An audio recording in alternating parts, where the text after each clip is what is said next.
Omar and the Freedom Paper.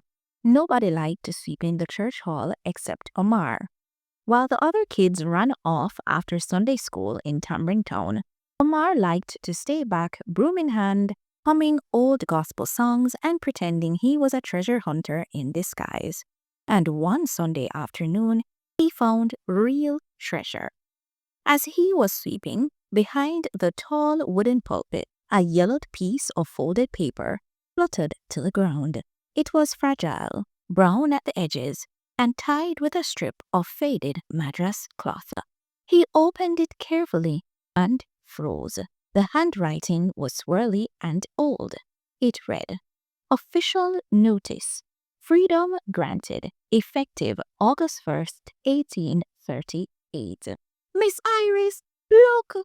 Omar ran to the church office holding the paper like a newborn chick. Miss Iris, the choir director and town historian, adjusted her glasses and gasped. "Lux, Omar, you just find the community copy of the Emancipation Proclamation.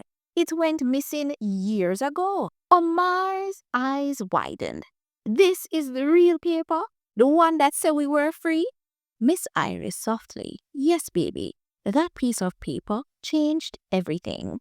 Omar couldn't stop thinking about the proclamation, not the fancy writing or the madras ribbon, but what it meant.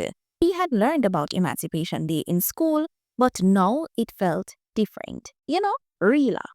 So, the next morning, instead of playing football, Omar pulled out a Bristol board and wrote in big red letters, "What would you do if freedom came today?" He carried it around in Tamarind Town, asking everyone, young and old, "Rest my back, start a business, try see if I can buy a house, sleep or eat all day."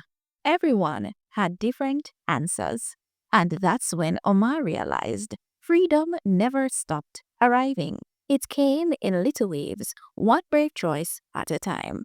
At church the following Sunday, Omar stood beside the newly framed proclamation, now proudly displayed under glass. He read out the answers from the town, one by one, with Miss Iris beside him.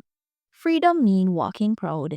It means starting fresh. It mean knowing your worth. The congregation clapped. Some cried.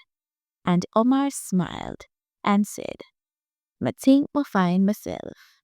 Thanks to emancipation."